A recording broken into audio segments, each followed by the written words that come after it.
Hey everyone, what is going on? Welcome back to another video here on the channel. In this video, it's almost like a continuation of a previous video that we have done where we looked at pre-ordering the iX14. We went through all the specifications of that radio and we compared it to the iX12 that it otherwise replaces. Well, that pre-order of mine now has arrived and I want to go through this with both radios in my hand and show you the differences as I see it. We're going to talk about some of the pros and the cons of the radio, what features are really good and what features just absolutely suck. So we're going to go through all of those points here in the next little while. So let's get started. First thing I'm going to do is I'm going to start up both of these units by holding that on button and then releasing when I see something happen. So the iX14, you can see that you get a response out of it a lot quicker than the iX12. So that alone is something that is quite a difference already. So now we'll see what kind of load times that we have for the iX14 versus the iX12. We know that the iX14 should be better. Let's see how much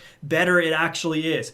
I'm going to talk about the differences between the iX12 and the iX14 as we're seeing these screens load up. So the first thing that I'm going to start with is the appearance for the iX14 is obviously very similar to the iX12. The overall layout is pretty well the same on the front side as well as even the back side of the transmitter. Even the switch layouts, they're pretty well in the same position. I really do like the feel of the radio in my hands as I'm able to get to all of the controls fairly easily as they are quite accessible. Now when we're talking about some of the switches, I have gone into a specific mode here, so we're not going to get all the callouts that I have. I do really like the feel of the switches of the iX14. The switches do feel solid. It feels like they did something to change it. I can really feel the snap into position. There we go. We have a fully loaded screen. I can really feel the snap into position as compared to the iX12, where it just feels soft and mushy and it doesn't take much force and then it moves right into position. So the switches on the iX14 do feel better. And if I used even the trim settings here,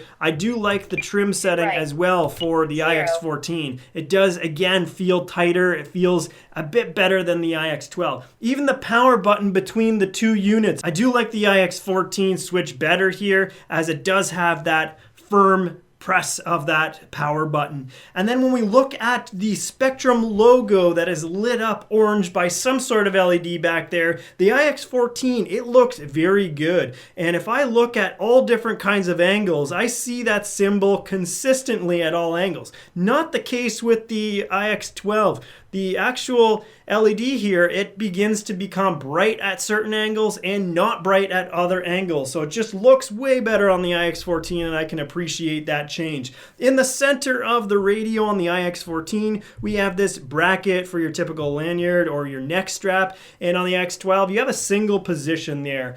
On the and we have a fully loaded screen now, so this is now ready to go. You can see the differences in performance between the iX14 versus the iX12. In times, I'll throw that up on the screen. So we were talking about the bracket. You have two positions here for the lanyard or for your neck strap. Some guys are calling out that they would prefer to have three positions as they want almost like a nose heavy, tail heavy, or neutral type of feel. I do feel that the two positions give me everything that I could want. I probably am going to go with the one that is closest to the center here of the unit. For the antenna on the iX12, this is 100% fixed. You cannot adjust this. However, on the iX14, you can adjust it all the way up, which is good for many who fly in certain positions, or you can go and rotate it down, which might be good if you need to store this in a tighter configuration. Very cool, very unique, probably not a game ender for those who don't have this feature, but I do like it. So now if we switch the transmitters and we flip it over, we could take a look at the back side. So there's a few talking points that I want to cover here. This gives us a good idea and sense of the grips. The grip on the iX14 is gray. It's different in color. It feels pretty much the same as the grip here on the iX12.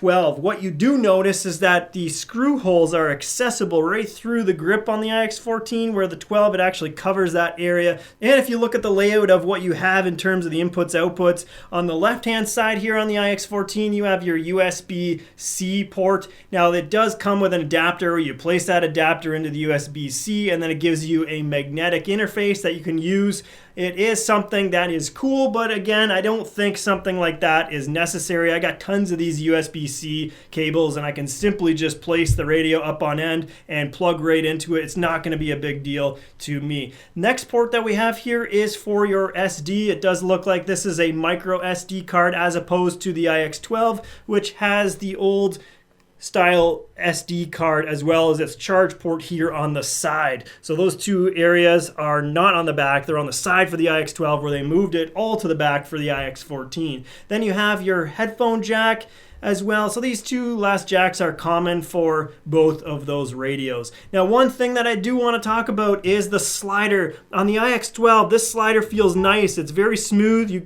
get that audible click that has been programmed on this specific model, that audible noise, the tone, and it does kind of pop into place in the center section and then continue smoothly on, and it feels really nice. For the iX14, this does not feel as nice. It tends to get stuck in a bunch of different positions and it's really difficult to move in comparison. So I do not like the iX14 sliders. I think they absolutely suck on the iX14 model as compared with the iX12. Battery on the iX14 is a 10,000 milliamp hour as opposed to the 6,000 milliamp hour on the iX12. So that is a huge difference for our iX14, and I can certainly appreciate the extra time that we're going to get with the iX14. So one of the things I want to do first is go right into the volume here. I'm going to open up both of these volume menus on the iX14 as well as the iX12, and I'm going to give you an example. Now you probably won't be able to hear it as well as I can hear it. The microphone is closest to the iX12, so that should appear to you as louder because it is closer, and it may not. We'll see. So the volume here, I'm going to go and give you the tone.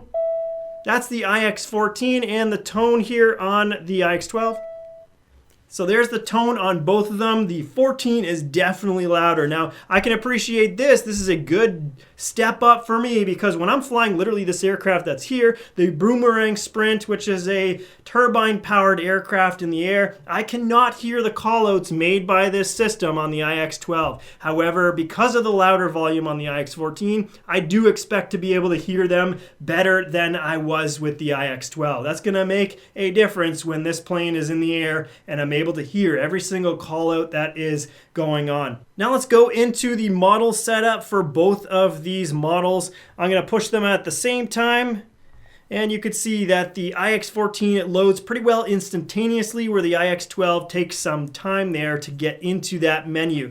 So the one thing I do want to point out is if you go to the bottom here, you get two additional menus here on the iX14. You have the combo switch setup as well as logical switch setup. These are added on the iX14, gives you more flexibility. I was not able to use this on the iX12 obviously because it doesn't exist, but now the 14 includes it. I have set up a combo switch on the other model, not this one in particular, where I can have certain switches that are set to a position, and when both of those are set to a position and they're both on, if I make an and statement, if I make an or statement, you can have it work that way as well. And then you have it where switch, for example, combo switch 1 is going to be on. Where essentially on the iX12, I have taught myself how to use this radio without this functionality. So now I got to learn how I can possibly use this functionality on the iX14. Something really cool there. So now let's go back through the menus here, right back to the main menu, and go into model setup for both of these. As you can see, iX14 is pretty well instantaneous,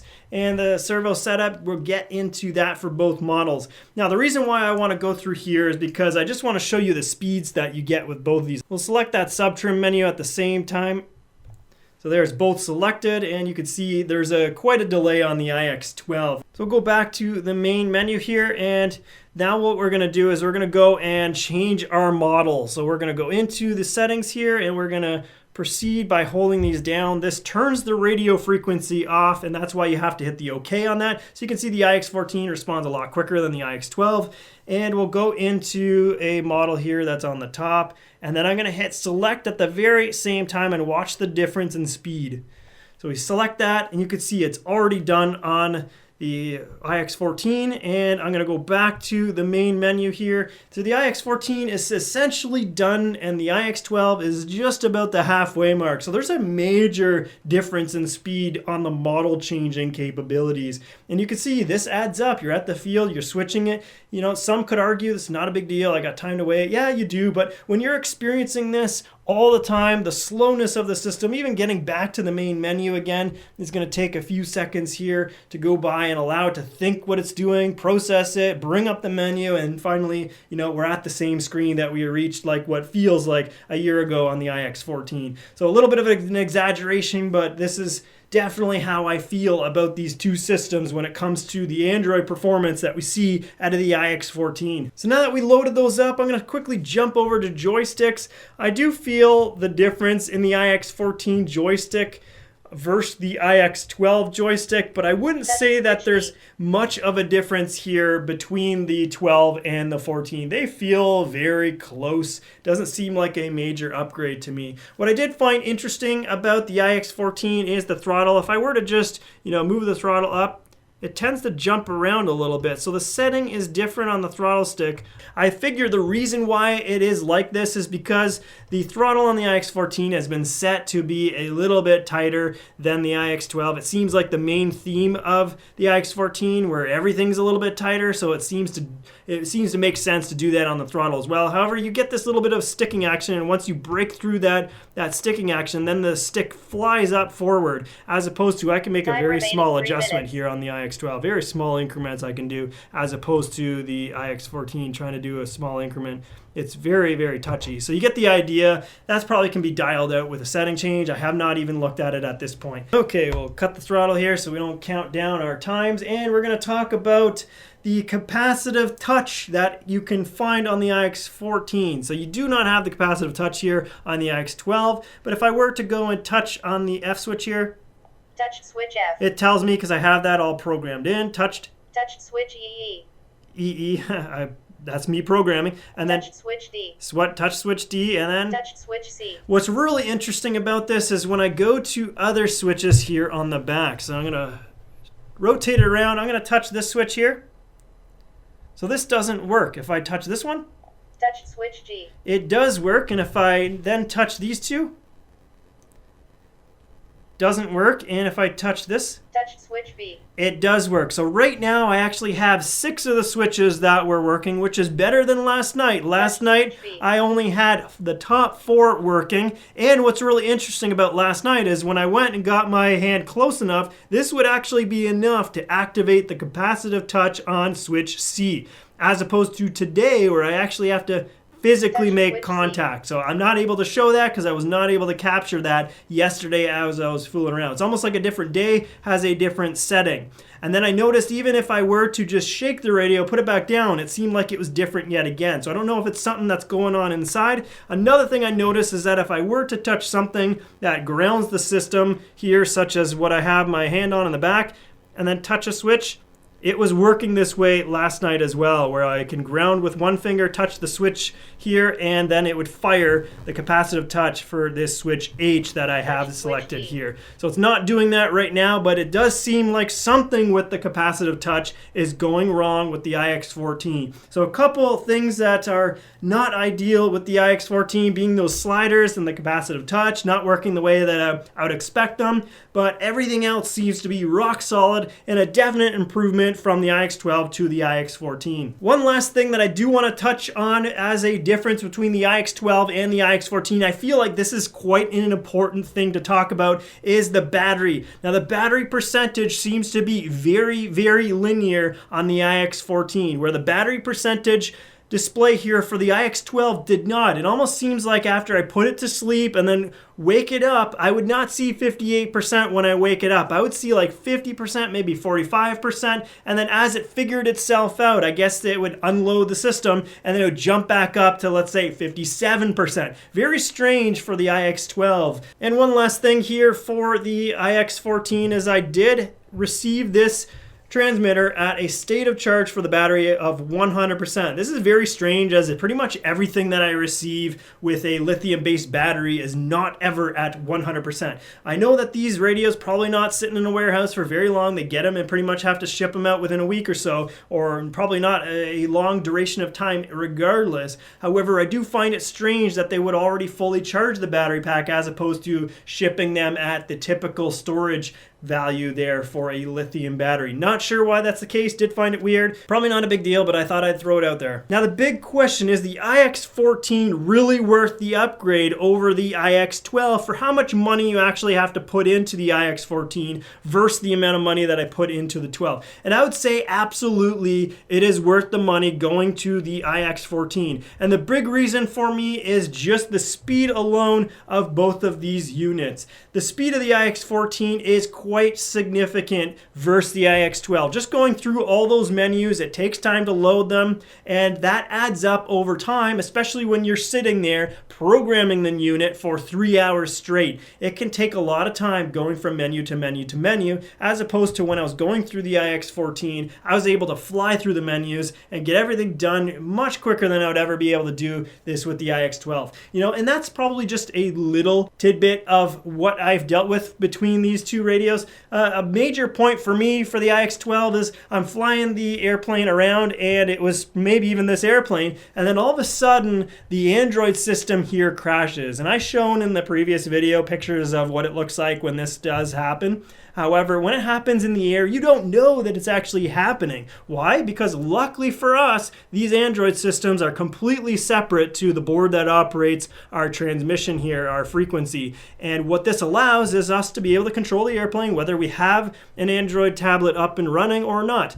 However, what happens when you don't actually have these operating is that you get no output from it. You don't have any of your callouts. Well, what happened for me is this here is counting down for when I'm in the air. However, when I lose this Android system, this is gone. Now, when I was flying, I realized that, hey, I haven't gotten a callout for quite a long time. What does this mean? Well, in actuality, what happened is I lost my Android system, but I didn't know that. So what I did is I landed as soon as possible. I treated it as an emergency, need to get back down on the ground because I have no idea how long I've been in the air for. And luckily for me, it worked out, got the plane down, and still had plenty of enough battery in my transmitter. But if I did not catch this in time, it could be that the plane goes into the ground because ran out of battery and couldn't get the plane back to the landing strip in a safe amount of time. So this is something that I am expecting the iX14 to be a major improvement on over the iX12. Performance of the Android is definitely a good reason why the iX14 is a much better radio and definitely worth the extra cost there. Well guys, that's the big differences that I have noticed that really stand out to me. If I have missed something that you have noticed and you feel that it's very important, leave that in the comment section below. As always, like the video if you do. Don't forget to hit that sub button so that I can see you guys in the next video. Thanks a lot for watching. See you in the next one.